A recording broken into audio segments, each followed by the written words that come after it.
Hi everyone, welcome to Africa and Everywhere Conversations with Uge. It's your host, Oge Elumelu, and today we have a very special guest. I'm very excited to have him. He's one of the most famous African football players of all time.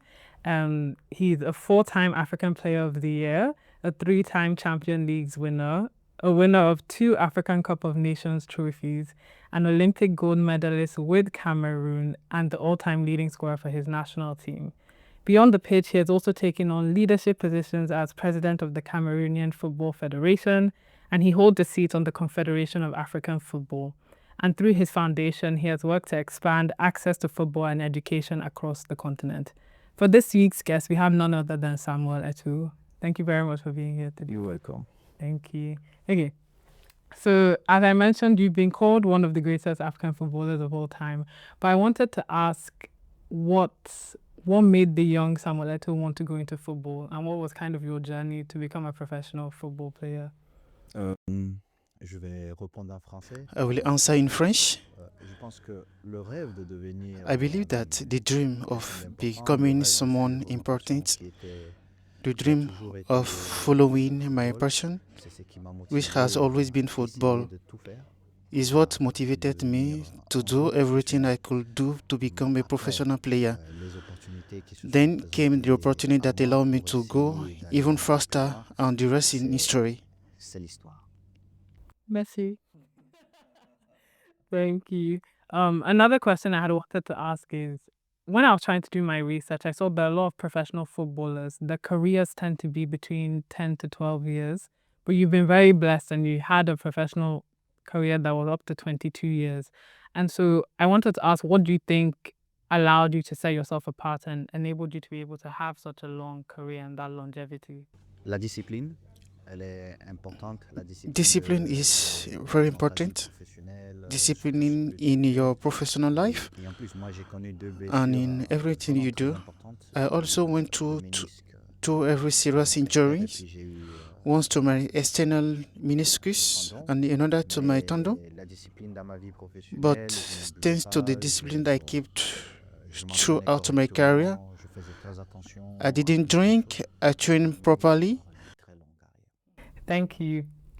So another question I have is relating to footballers. I know something that fascinates not just me, but a lot of fans is footballers' salaries and how they earn a lot of money, three money. And I wanted to ask, how do you think successful footballers are able to maintain the finances and ensure that it doesn't just last for the brief amount of their career, but you're able to make sure there is longevity and you financially plan? And what advice would you give to young African players that are now starting to become professional athletes? How should they manage the money efficiently? In the past, many footballers ran into problems because they didn't have any financial education. You need a certain level of guidance. They surrender themselves with the wrong people, and that led to a lot of issues. For the younger generation, I would say this: you need to surround yourself with real professionals, and your parents should also be involved to help build a career plan, and more importantly, a life plan. Football lasts 20 for some players. For me, it was around 20 to 20 years, but after that, there is an entire life ahead of you. You need to make smart investment, not risky ones, because as a footballer, like you said, you earn up more money.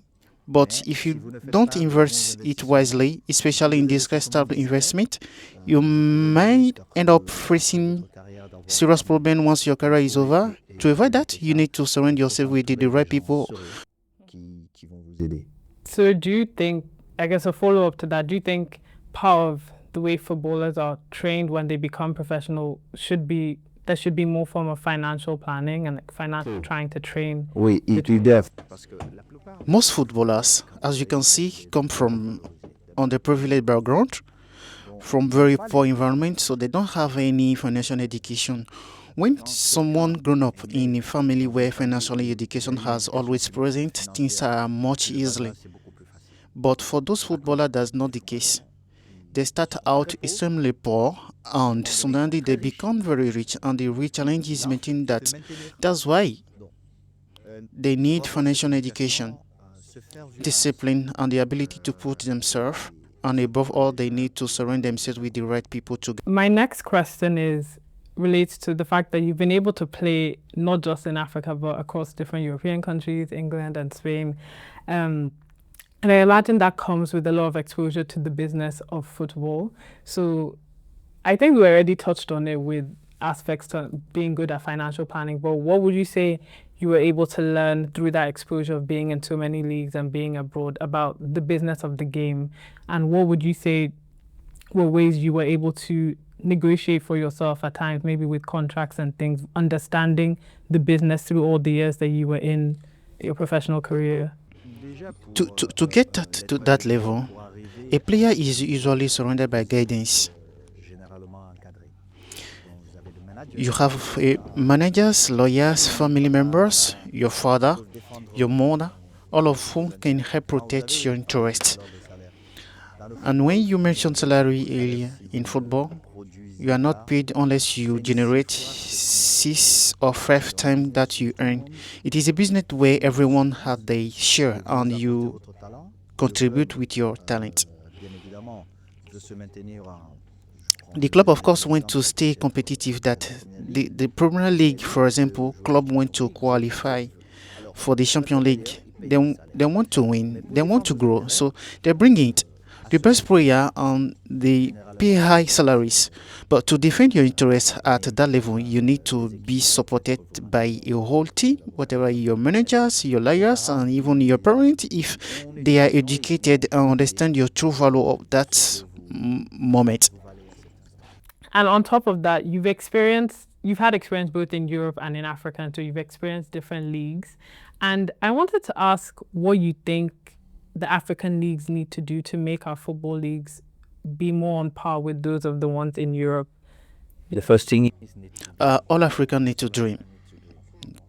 Today in Africa, we don't dream enough about greatness or about achieving extraordinary goals, even though the potential is there. Many Africans have incredible talent. Yes, a lot of talent. But we need determination, structure, and framework that everyone respects. Very often, people prefer to invest their money in Europe leagues rather than in Africa. Why? Because there are always a small personal interest that fight against any effort to build something big, something lasting. The only way forward for Africa is this: dream big, work hard, discipline people, and build strong, transparent organization where everyone fit in and respect the system. And once that foundation is solid, you'll see sponsorship will come. We are talking about TV rights worth of $1 billion. In Africa, it is barely 5,000. Why? Because we don't have organizations that truly want to operate seriously, organizations that want to promote and showcase the talent we have in order to gain really market share. And that is crucial because sooner or later, we must reach that level. We are already lost of time to time, and sincerely, I hope we'll get there. beaucoup de temps et j'espère que nous irons vers ça. Thank you so much for answering that. I really have wanted to ask about that, so thank you. Also, as president of the Cameroonian Football Federation, you've really helped to pave the sport of football on the continent. And with AFCON even coming up soon, hopefully Super Eagles. Thank you, Cameroon. With AFCON coming up soon, I wanted to ask how you personally feel that AFCON can be elevated to be a global event on par with the likes of Copa and the Euros. What is your take on that? What do you think? What is AFCON trying to do to become more? I have seen that after every tournament, every AFCON, the interests keep growing. People are paying more attention. It started in Cameroon, which was an incredible competition. Then we moved to Côte d'Ivoire, and people were like, wow, And I can already imagine that in Morocco this December, AFCON will be even more in demand, in more visible. And that's exactly that we want for Africa Prayers.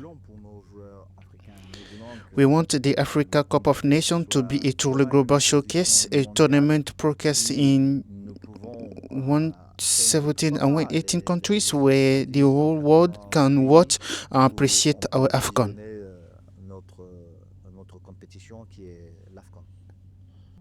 Okay, merci. I wanted to ask about the Samuel Eto'o Foundation. So through your foundation, you've invested in education, healthcare, and sport on the continent. And I just wanted to ask, what birthed that wanting to create your foundation, and what do you want the impact to be in 5 to 10 years' time even? In fact, I did my training a few years ago, and the impact I want to have in society was meant to reach every level. I wanted to help shape the leaders of tomorrow, who in reality are already the leaders of today. I wanted to get the footballers of tomorrow who are in fact the footballer of today. And I was fortunate. I had the great collaborators, and together we were able to give young people the chance to grow into women. Why? Because our society needs strong leaders.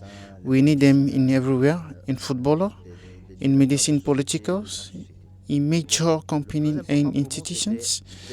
So for us, the priority was to make an impact to prepare young people for tomorrow's life and for the reality of today.